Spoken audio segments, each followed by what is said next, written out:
Hi, I'm Leorin. It was Christmas Eve when my dad looked me straight in the eye and called me a parasite.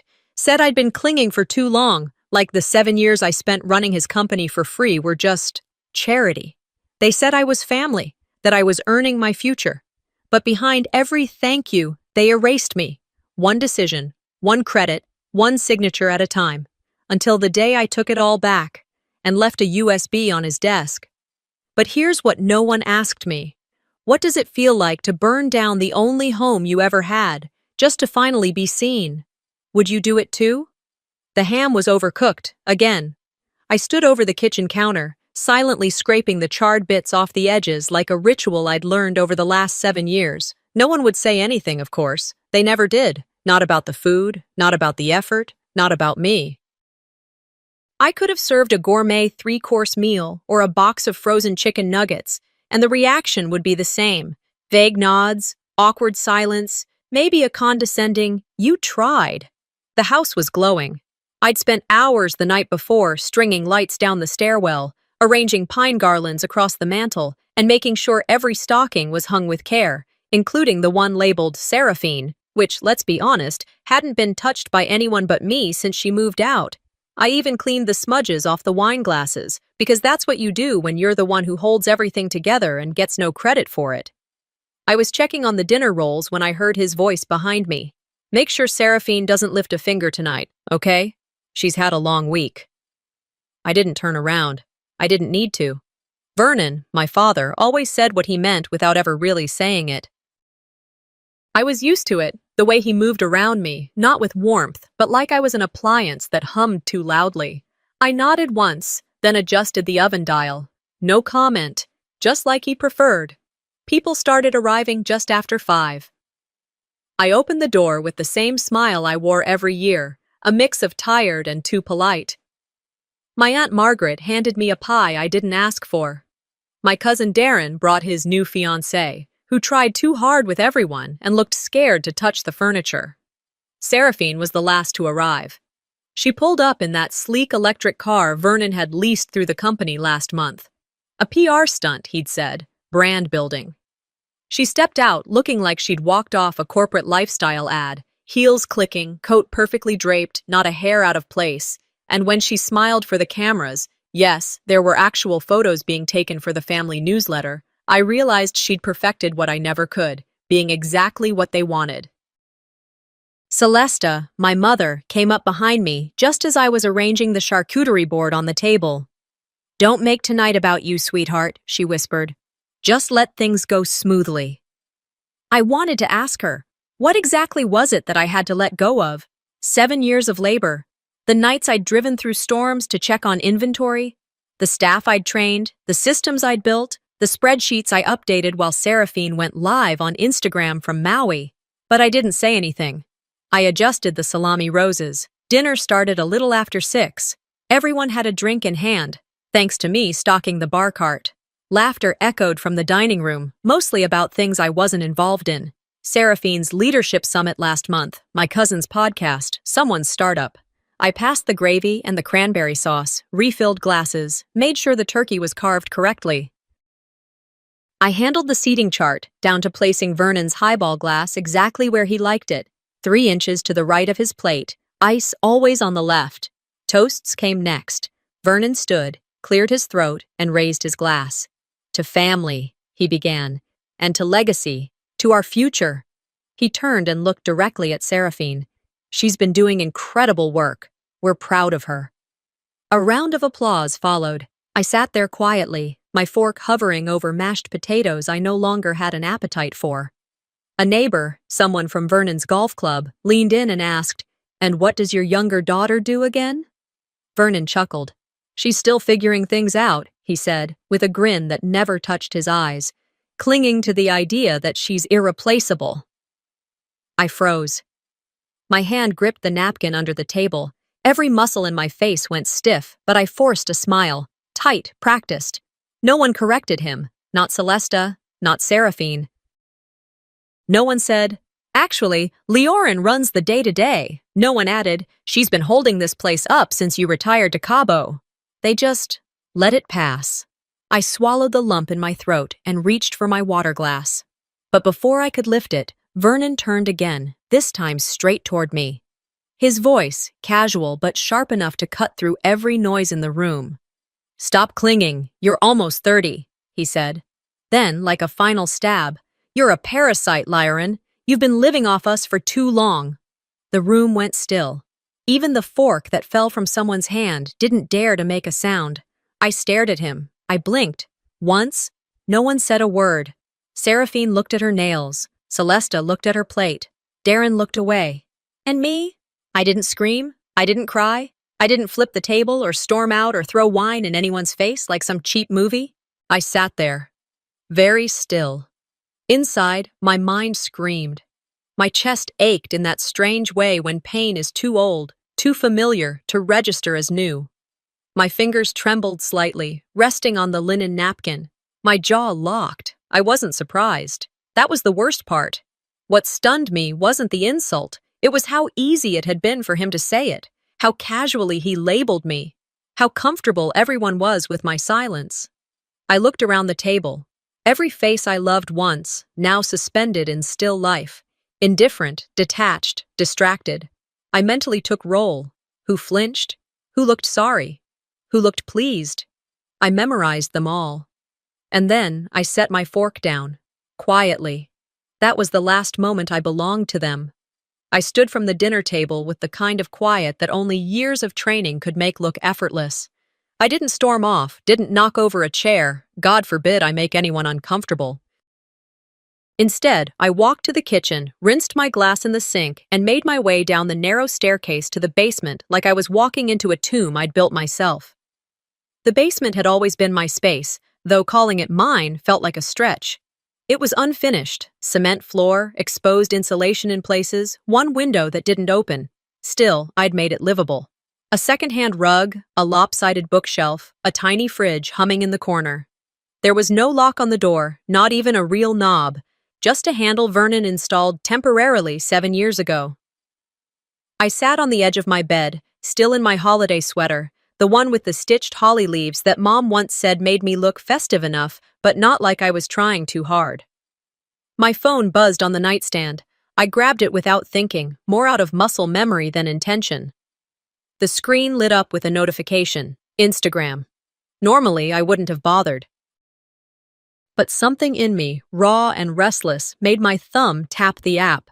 There it was, freshly posted. A picture of Seraphine, standing in front of the office's main conference table, holding a glass plaque. Employee Excellence, etched in silver. My fingers clenched instinctively. The caption read, "Proud of Seraphine, leading the charge in our future. Family account. Tagged.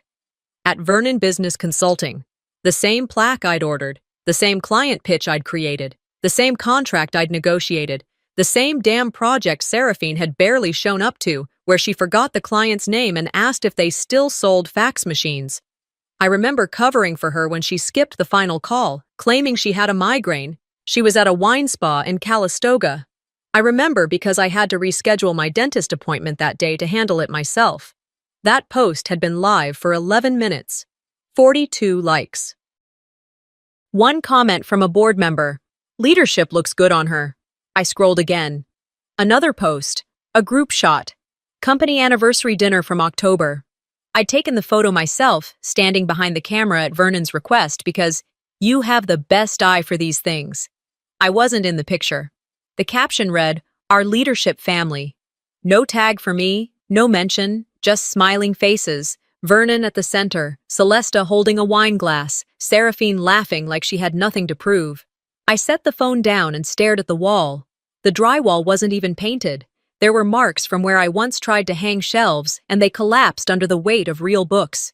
I stood and walked to my desk, opened the drawer, pulled out the stack of printed emails I kept, not out of spite, but because after a while, you start to need evidence that you existed, that you mattered, that you didn't make it all up. Near the bottom was one from last spring. Vernon had forwarded it to a consulting partner. "We're moving forward with Seraphine heading phase 2. Lyron's still helping out. For now." I remember that week. I was managing back-to-back meetings, training 2 interns, and covering payroll because mom forgot to submit it. That Friday, I stayed up till 2 a.m., fixing the new onboarding deck that Seraphine was supposed to finish. I didn't complain. I figured they'd notice the results. Apparently, they had. They just gave someone else the credit. I dropped into the desk chair, my legs suddenly heavier than they'd been a minute ago. The same feeling you get when you've walked too far in shoes that don't fit, but you've worn them so long, you forgot they weren't yours to begin with. I pulled out an old notebook from the drawer. It was worn, the spiral slightly bent. Inside were handwritten process notes, system workflows, invoice templates, even email phrasing I used to handle tense clients. Pages and pages of the kind of work no one celebrates, but without which everything falls apart. I flipped through it slowly, and as I did, something inside me began to still, not like calm, but like stone. They weren't just ignoring me, they were replacing me, piece by piece. In photos, in captions, in board meetings, in emails. They were erasing my name from a history I built with my bare hands. And the worst part? They were doing it with smiles on their faces and words like legacy and family sewn into the hems of their speeches. I didn't post anything. I didn't call anyone. I didn't scream. I didn't even cry. I just sat there, turning the pages of that notebook until the words blurred. I wasn't going to fight for acknowledgement anymore, but I was going to make sure they could never erase me again. The next morning, I made coffee like always. But this time, I didn't pour a cup for anyone else. There wasn't a tray to balance, no stack of napkins to fold, no list taped to the fridge for what needed to be reheated by the time Vernon woke up. The house was unusually quiet, probably because no one wanted to face me, or maybe they were too busy rewriting the Christmas narrative in their heads already. Either way, I stayed out of the way. I sat at the small table in the corner of the basement that passed as my dining area, even though it was more like an afterthought beside my storage boxes. That's when I remembered the box I hadn't touched in almost a year. It was tucked under the folding table, wedged behind a set of expired printer ink and a box of light bulbs that didn't fit any sockets in this house. I pulled it out and set it on the floor. The cardboard edges were frayed, the tape dry and cracking. I peeled the top open, slow, as if I were opening a wound I'd spent years pretending didn't exist. Inside, printouts of invoices, client briefs, hand-annotated budget sheets, all with my initials in the margins. The first page was dated 2016, titled Q1 Payroll Adjustments. I recognized the note at the top in Celesta's handwriting. Can you help with this while Dad recovers? Shouldn't take more than a few weeks.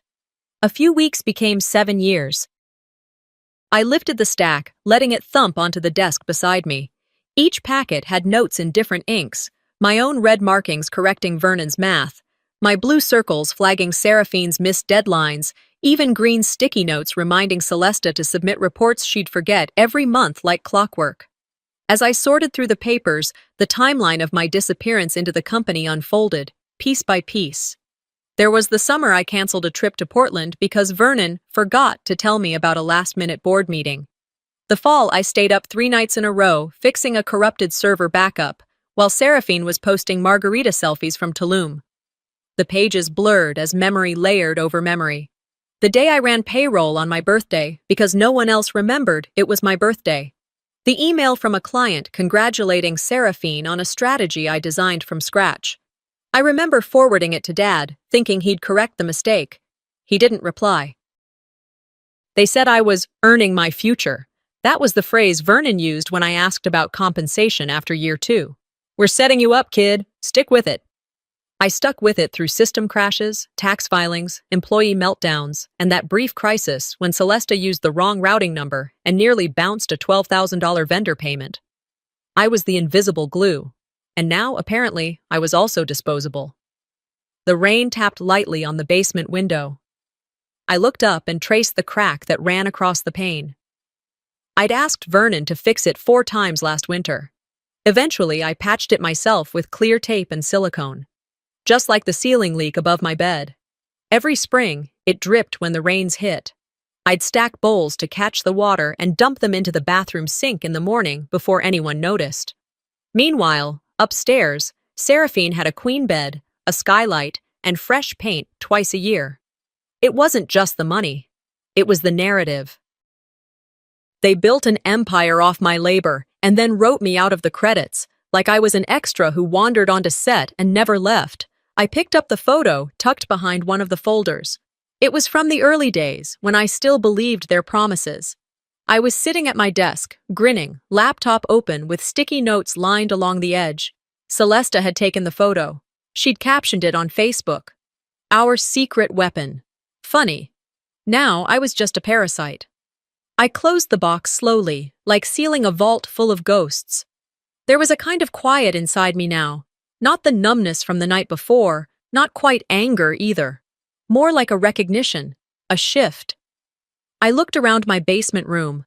My entire world was boxed within 200 square feet. Desk, bed, fridge, storage. I wasn't a daughter in this house. I wasn't a partner. I was staff. The kind that didn't get benefits or even a name tag. I reached for my laptop, powered it on. While it booted, I went to the small fridge and grabbed the last yogurt. I ate standing up, one hand on the keyboard, as I opened a fresh document. Title: Operational Handover Summary, Personal Archive. I began typing out everything I had built: process flows, passwords, vendor contacts, staff preferences. I wasn't just documenting, I was taking inventory of what was mine and what had been taken. Midway through, I heard footsteps creaking above. Vernon's voice filtered down the vents, sharp and impatient, something about missing files. Celesta responded with her usual fluttery tones, probably suggesting I must have misplaced something again. I paused the typing, looked at the blinking cursor, then hit save. It was past midnight now, the storm still whispering against the windows. I stood and stretched, my back tight from hours hunched over spreadsheets and unspoken resentment. I whispered out loud, just once, just for me. They built an empire off of me, but made sure no one knew. No more. They didn't have to know what I was doing. Not yet. But soon, they'd remember exactly who kept the lights on all these years. That night, I didn't cry. I opened my laptop instead. I pulled my legs up under me on the basement couch, still in the jeans and sweater I'd worn since morning, my hair tied in a messy knot that had long since loosened. The cursor blinked against a blank screen, and I stared at it, not because I didn't know what to write, but because I knew too much. But before I could begin drafting the list I had in my head, what I'd done, what I'd built, what they'd taken, I heard footsteps upstairs, heavy ones, familiar. I paused, ears tuned.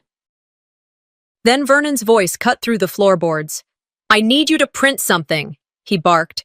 I minimized the screen, closed the laptop, and climbed the stairs. In the office, the door was ajar. He was on the phone, headset tucked behind his ear, clicking through tabs on his desktop. His tone was smooth, his presentation voice. I'd heard it used on investors, vendors, even judges during a zoning dispute years ago. That voice always meant he was selling something. I waited by the door until he glanced over and motioned me in. Need you to run the printer again. Should be in the downloads folder. I moved behind him and opened the file, just as he muttered to his caller. Yes, we're aiming for the transition in Q2.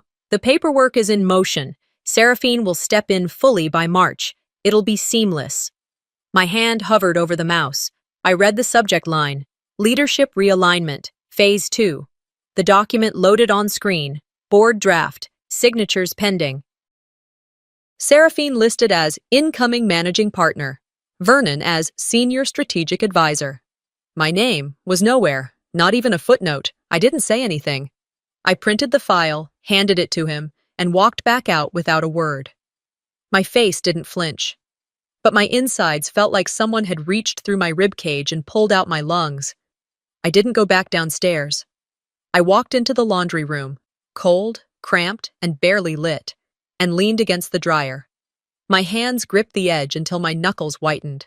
They weren't just planning to replace me, they'd already done it. And I was expected to… What?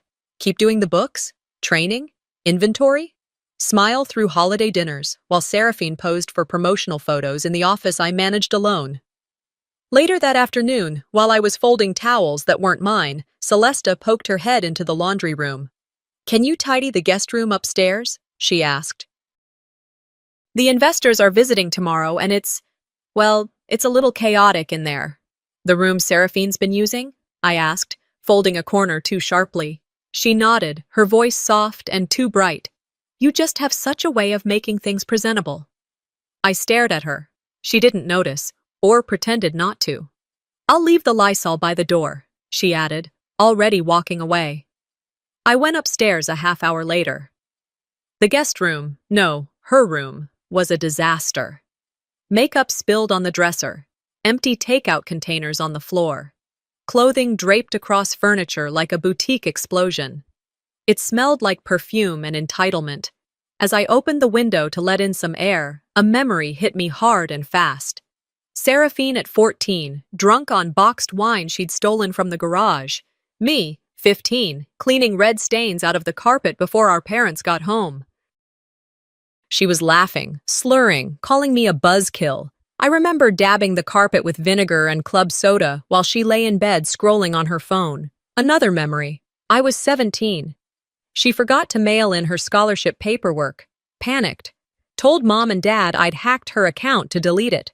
I took the blame, quietly rewrote the forms, and sent them overnight express from my allowance. Seraphine always made the messes. I was always the one holding the mop. I finished tidying the room in silence. When I turned to leave, I noticed the company's mission statement framed on her nightstand. Excellence through family-driven leadership. I laughed. It slipped out involuntarily. Dry, hollow. That night, Vernon found me in the kitchen. He'd just poured himself a scotch and leaned against the island with that smug, father-knows-best posture he always used when delivering ultimatums masked as advice. Don't let your pride get in the way, he said casually. There's still a place for you here if you stay useful, not valued, not respected, useful, like a wrench or a broom. I looked him straight in the eye for the first time in days. Is that what I am to you? I asked.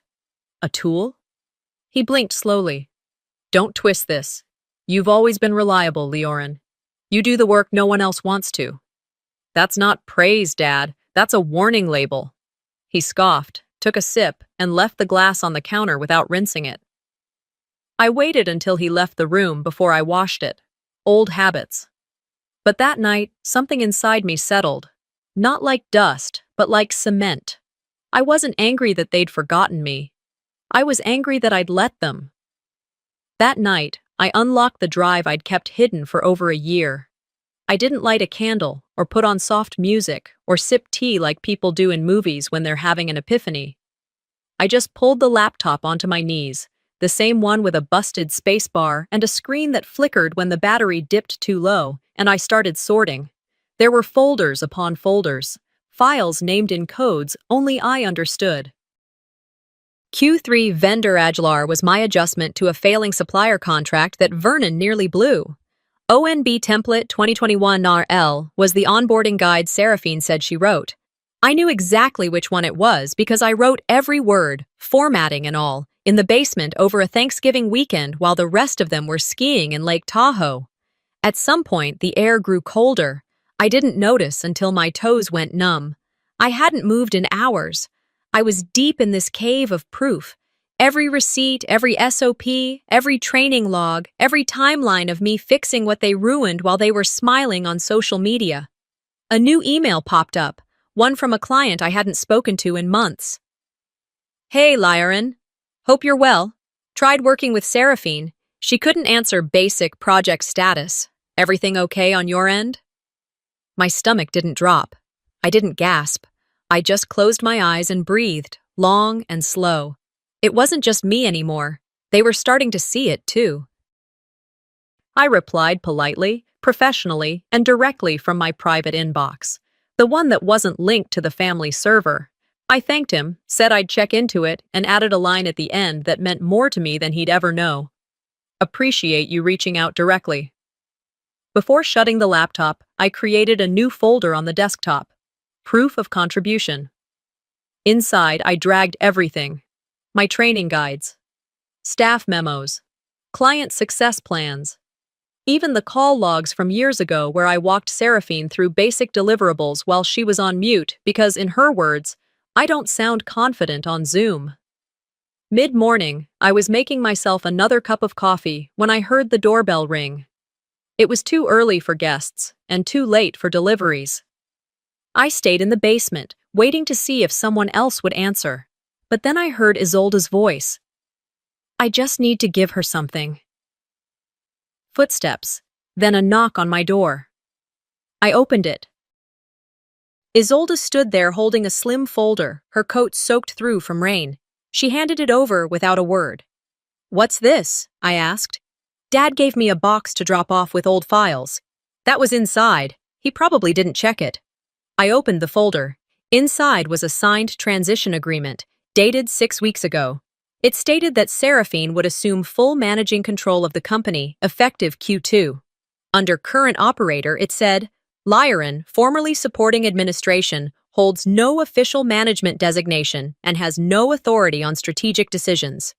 I couldn't breathe for a second, not because I didn't expect this, but because of how cleanly they wrote me out, like a footnote, like I was never real. I looked up at Isolde. You knew? She shook her head. I didn't. Not until I saw your name was missing. I figured you should see it yourself. I stared at the signature line, Vernon's bold, self-assured pen strokes, Celesta's delicate loops. Seraphine's practiced cursive, all there, all agreeing to erase me. I walked back to the desk and scanned it into the drive. Thanks for dropping it off, I said quietly. Isolde hesitated in the doorway. You okay? No, I replied, but I'm awake. She nodded once. If you need help, just say it. I didn't respond, not because I was angry at her, but because she'd stayed quiet through so much of this that I didn't know how to let her back in yet. Maybe I would, but not now. That evening, we had dinner together as a family, for the first time since Christmas Eve. Celesta had made roast chicken, Vernon carved it like always, and Seraphine sat across from me scrolling on her phone between bites. No one said anything about the email I'd intercepted. No one mentioned the folder, but I saw the shift. Vernon looked at me a little longer than usual. Celesta was more chipper than necessary. Seraphine offered me the last biscuit, which felt more like a distraction than a peace offering. Halfway through the meal, I set my fork down and spoke. If you continue pretending I don't exist in this company, you may find yourselves with no company left to pass on. Silence. Vernon smirked. Don't be dramatic, Leorin. Celesta tilted her head, voice sweet and polished. You wouldn't hurt your family. We've all sacrificed so much. I took a sip of water, steady and calm. You're right, I wouldn't hurt my family. But you... I glanced at each of them, one by one. You stopped being my family the moment you decided I was disposable. Seraphine snorted. Come on, Leo. You've always been the quiet one. That's your thing. I stared at her, not blinking. Quiet isn't the same as compliant. I excused myself after that, leaving my plate half full. I walked back down to the basement, shut the door, and exhaled. My hands didn't shake, my breath didn't stutter. I opened the drive, labeled the next folder. Client roster, updated access only. Then I renamed the old one. Legacy, before me. That night, I didn't sleep, but for the first time, I didn't feel tired. By the time the morning sun rose, they no longer owned what they had built off me. It started just past midnight. I was still in my basement room, the air heavy and silent, the kind of quiet that comes before a storm, or after one, depending on who's telling the story. I'd already finished my silent dinner, folded laundry that wasn't mine, and responded to a few work emails from clients who didn't know they were about to get a new point of contact. I pulled the armchair closer to the closet, unscrewed the panel I'd hidden years ago behind a row of fake storage bins, and retrieved the drive.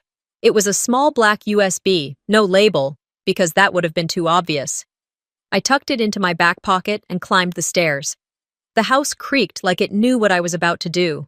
The hardwood beneath my feet groaned just slightly under each step, but I didn't stop. I moved carefully through the hallway, past the family photos where I was barely visible, always off to the side, always a step behind. I passed the kitchen, where a single overhead light flickered above the island. past the dining room where the chairs were still crooked from our last awkward family meal. Vernon's office was at the end of the hall.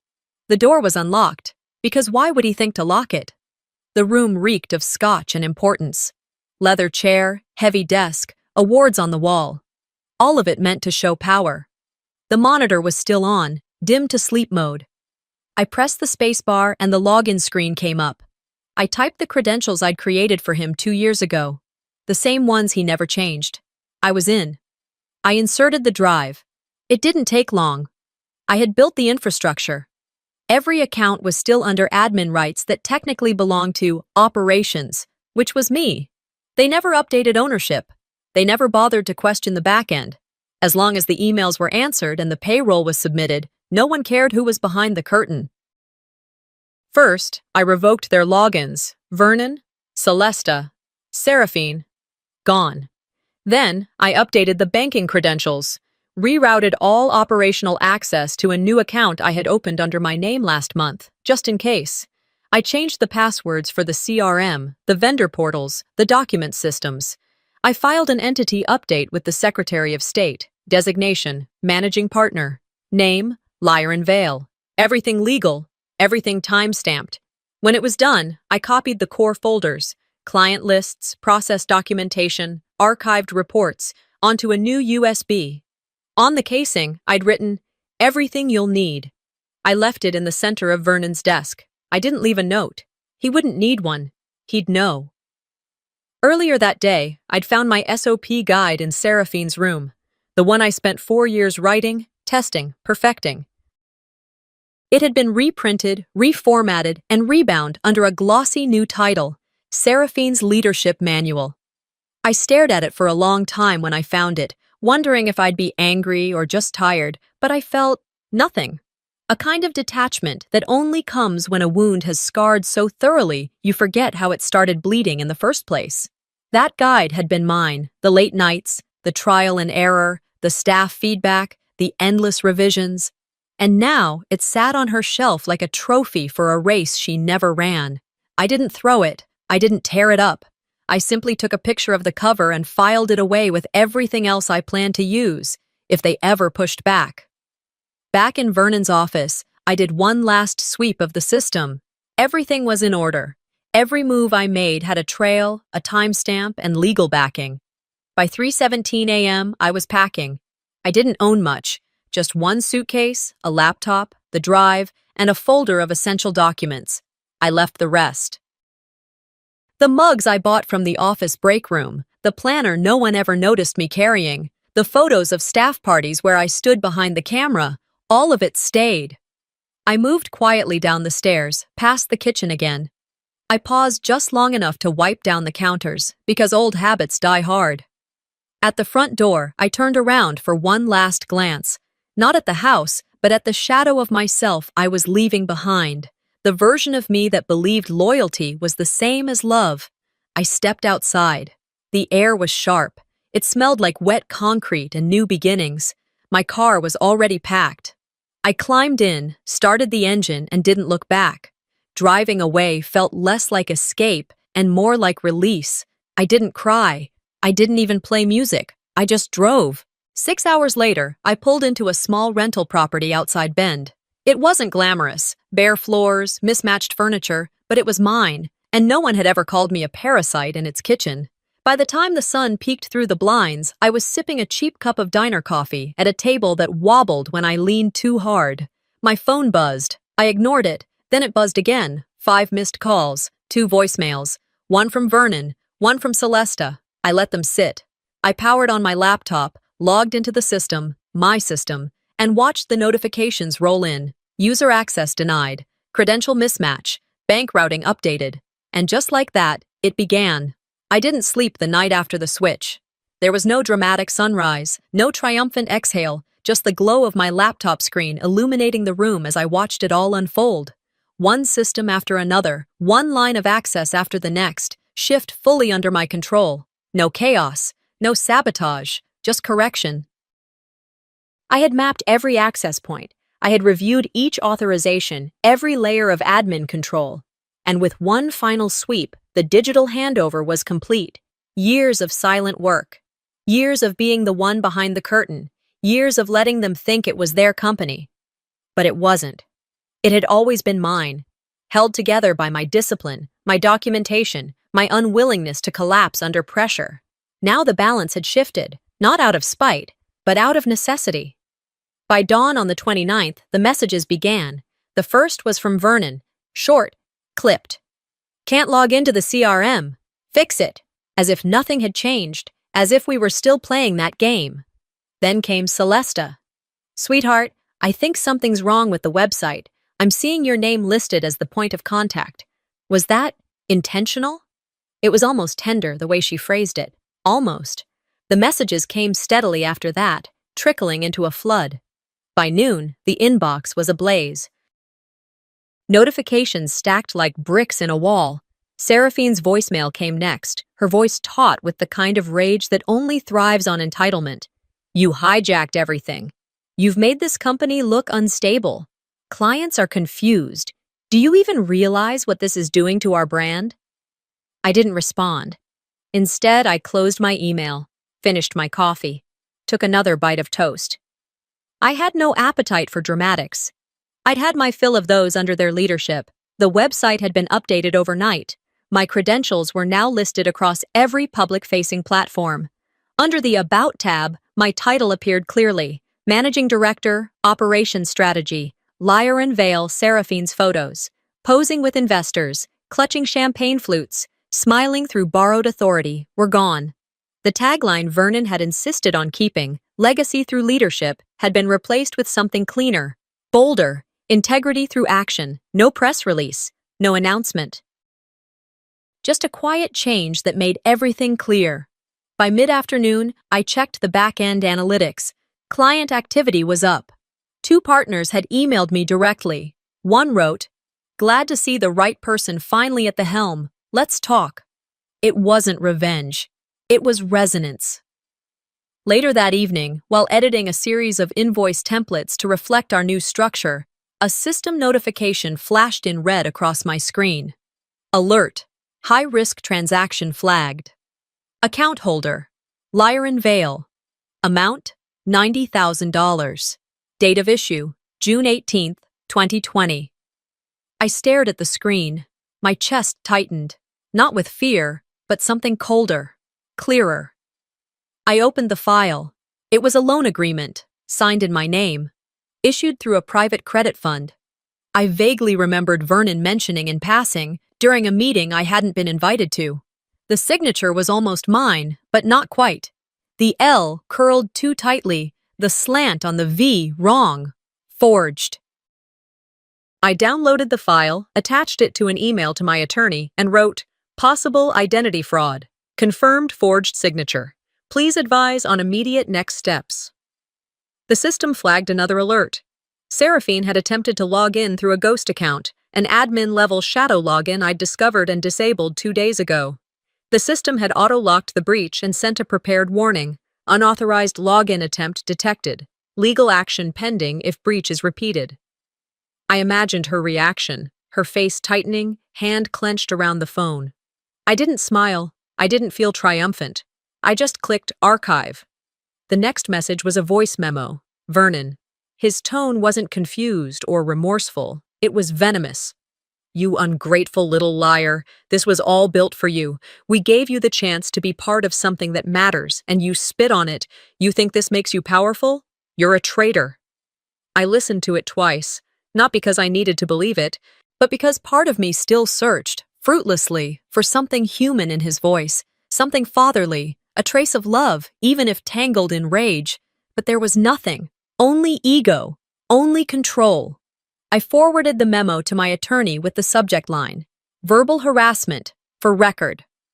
That night, I stepped outside onto the porch of my rental. The house was small, nestled into a quiet neighborhood outside Bend.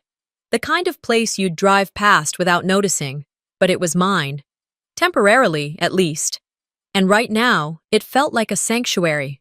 The air was sharp, the sky crystal clear. Stars scattered wide and without apology. I let the cold sting my cheeks, let the silence settle around me. Inside, the notifications kept arriving. The last was from Seraphine. No anger this time, just desperation. This isn't just hurting the business, it's hurting our reputation. Mine, Dad's. You're dragging us down with you. I stood, staring at the screen, then turned toward the desk. Framed on its surface was a copy of the Standard Operating Procedures Manual, the real one, the original draft. Dated, sourced, written by me. Every policy, every contract template, every process Seraphine had tried to claim as hers. I whispered aloud, "No, I'm not dragging anyone. I'm just climbing out." And I meant it. That night, while the house in Sacramento undoubtedly filled with shouting and blame, with panic and frantic phone calls that couldn't be returned, I stayed where I was. In the quiet. In the calm. I wrapped myself in a blanket, poured tea, and updated the access protocols for every system they'd once ruled with impunity. They had built a castle on my shoulders, and I had finally stepped away. But even with everything returned, something inside me still wasn't whole. The lawsuit had gone out at 8:07 a.m. January 2nd, 2 days after New Year's, when the world was still dragging itself out of holiday fog. But I wasn't fogged anymore. I was wide awake, wide enough to see every detail of what they had done, and more importantly, what they thought I would never do. My attorney, Deirdre, a sharp woman who wore silence like armor, sent the filings with a precision I respected. The documents were airtight. The forged loan application, screenshots of overwritten authorship files, timelines of unpaid labor, backup from past employees, and a 30-page appendix with internal communications that gradually erased me from my own position. Every detail labeled, sourced, dated. She called me that afternoon. "It's done," she said, voice steady. "They've been served." I was sitting at my temporary desk in Bend, surrounded by moving boxes I hadn't bothered to unpack yet. The coffee in my mug had gone cold, but I didn't notice until I touched it. "How long do you think before they go public?" I asked. Deirdre paused. "They won't go first, not until they've tried to control the narrative." And she was right. By nightfall, a local business journal had picked up the filing, leaked by an anonymous source, probably someone on the clerk's team. The headline was simple: "Family consulting firm hit with fraud allegations from within." The article didn't name me, not directly, but it mentioned internal restructuring, accusations of misappropriated authorship, and the word inheritance more than once, enough for those who knew to connect the dots, enough to stir the pot. That same night, Celesta posted a Facebook status. "Some children forget the hands that fed them, but that's the world now. We gave everything. We taught respect. Some just don't remember love when they see it." And the comments started pouring in, but not the kind she expected. Aunt Mara wrote, "Didn't Leorin run that place for years while y'all were traveling?" Uncle Pete added, "Last I checked, she was the one fixing Vernon's mess with that audit." Even a former employee chimed in, "Taught respect? Is that what you call having her do all the grunt work while Seraphine got the press photos?" Celesta didn't reply. She deleted the post within hours. But by then, screenshots were already circulating. By the next morning, I received a message from one of our longtime clients, someone I'd walked through 3 separate crises, someone I'd built trust with for over 5 years. "Just read the article. We're staying with you. Whatever they say, we know who did the work." That one line did something inside me that no legal victory ever could. It touched the quiet ache that had lived beneath all the noise, the ache that wanted not praise, but recognition. Later that day, Vernon called. It was the first time I'd heard his voice in weeks. No voicemail this time. He spoke when I picked up. "You were supposed to carry this," he said. Not angry, just broken. "You were the only one who knew how." I let silence fill the space between us. Then I answered. "And you built it by making sure I was never seen. Now you finally feel what I felt." He didn't argue, just breathed heavily, then hung up. I didn't call back. By week's end, the dominoes were falling. Seraphine lost 2 paid speaking gigs. A podcast she co-hosted quietly replaced her with another consultant. Clients stopped tagging her in project updates. Her LinkedIn became a ghost town. The company, what was left of it, defaulted on 3 outstanding vendor accounts. The office lease, once a point of pride, was being terminated early. A liquidation firm began assessing furniture and equipment. Vernon formally stepped down from all board affiliations. No public statement, just an update in the records. A quiet bow out of relevance. Celesta's blog, rooted in grace, lost its sponsorship deals. A few lifestyle brands pulled out. Her subscriber count dipped. The comments section turned skeptical, even hostile. Someone shared a clip of her praising the invisible work of daughters, juxtaposed with the fraud case. It went viral in a way no curated post of hers ever had. I didn't watch the clip. I didn't need to. Back in Bend, I filed the final paperwork to close the joint business account they'd left in limbo. My name was clean now. Credit restored. I'd filed for damages, but it was never about the money. It was about reclaiming the version of myself they had buried under gratitude and obligation. And I didn't gloat. I didn't give an interview. I didn't post a quote about rising from ashes. I got up every morning, made my own coffee, updated my client workflows, and built my own practice, brick by digital brick. There were no champagne toasts, no final confrontation with the dramatic line that wrapped it all up in a bow. Only quiet and space, and a version of me I was finally starting to recognize. The morning light that filtered through the sheer curtains in my apartment didn't bring clarity. It didn't wrap me in peace or lift the weight off my chest the way I thought it might. It just came, soft, golden, indifferent. I sat at the kitchen table, still in my robe, fingers wrapped around a lukewarm mug of tea. The silence in my apartment wasn't heavy like it used to be at the house in Sacramento. It wasn't judgmental, but it was vast, almost echoing. The case was closed. The dust had, at least legally, settled. My name was clean. My credit had been restored. The state recognized me as the rightful managing partner for the business I'd given most of my 20s to, before it collapsed under the weight of its own deceit. And yet, I didn't feel victorious. I checked my phone. 23 unread messages. Celesta had sent 3 more overnight. One was a photo of our backyard from years ago. Me helping her garden, both of us smiling. No caption. Another was a paragraph-long apology that started with, "We didn't realize," and ended with, "You know we love you, right?" Vernon's was simpler, just one sentence. "You were the only one who understood." I deleted none of them. But I didn't answer either. Seraphine had sent a voice note 2 days prior. I hadn't played it until now. I pressed it. Her voice was flat, tired. No makeup to the tone. Just raw. "I know you think I never cared. Maybe I didn't care enough. But this ruined me too, you know. I lost everything. And yeah, maybe I deserved some of it. But not all of it. Not like this." The message ended without a goodbye. I stared at the screen for a long time. Not because I was torn, but because that kind of confession, even stripped bare, still came wearing a mask. I lost everything. This ruined me too. None of it acknowledged what she took, what she rewrote, how she let me disappear in exchange for spotlight. I closed the phone.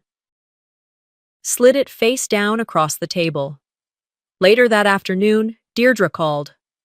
"Criminal charges?" she asked, her voice crisp as always. "We're within grounds, the forged loan, the paper trail. Any DA would have enough to proceed." I paused. My hand was steady. My thoughts, clear. "No," I said. "Let them live with what they did. That's heavier than any prison sentence." She didn't push. "You're sure?" "I'm sure." And I was. Not because I forgave them, but because I knew that some prisons are invisible and far more permanent. Vernon would never rebuild that company. Celesta would never blog again without wondering who was watching. Seraphine would never post a leadership quote without hearing my voice in her head. That night, I received an email from a community college in Bend. A professor I'd met through a former client was inviting me to speak to his business ethics class. Just a guest lecture, he said, informal. He'd heard about the case and thought I might have something meaningful to share with his students. I hovered over the reply button for a while, then typed, "Happy to." It wasn't some big re-entry into the world. It was one classroom, 30 students. But it felt like a step that was mine. A year later, almost to the day, I stood in that classroom. Simple chairs, beige walls, fluorescent lights that buzzed quietly. I wore jeans and a navy sweater, no heels, no PowerPoint, just me, a dry erase marker, and a whiteboard that still had notes from the class before mine. I looked out at the room. Some kids were already slouched, phones out. A few leaned forward, waiting. One girl had a notepad open, pen ready, and something in her eyes that reminded me of the version of me who once believed being good meant being silent. I started talking, not about the lawsuit, not about strategy, but about silence. I wasn't betrayed in one day, I told them. I was erased one quiet moment at a time. Every time I said yes when I wanted to say no, every time I smiled and swallowed a correction, every time I stayed behind to fix a mistake I didn't make, just to keep the peace. The room shifted. Phones lowered. One hand went up. A boy in the second row asked, "Would you do it all again?" I didn't answer right away. Then I nodded. I'd walk away sooner. But yes, because now I own myself. Fully. And nothing I lost is worth more than that. After class, one of the students waited behind. She didn't say much, just handed me a folded note. I opened it in the parking lot. "Thank you for making me feel less invisible." I drove home with the windows cracked, the late winter air just cool enough to sting. In the distance, mountains loomed, steady and unbothered, much like the future I no longer feared. This wasn't just a story of revenge, it was about reclamation. And sometimes, justice isn't loud, it's walking away and not looking back. Sometimes, justice doesn't come with applause or closure. It comes in quiet decisions, firm boundaries, and the courage to walk away from what once felt like love. Have you ever had to choose peace over family? Tell me in the comments.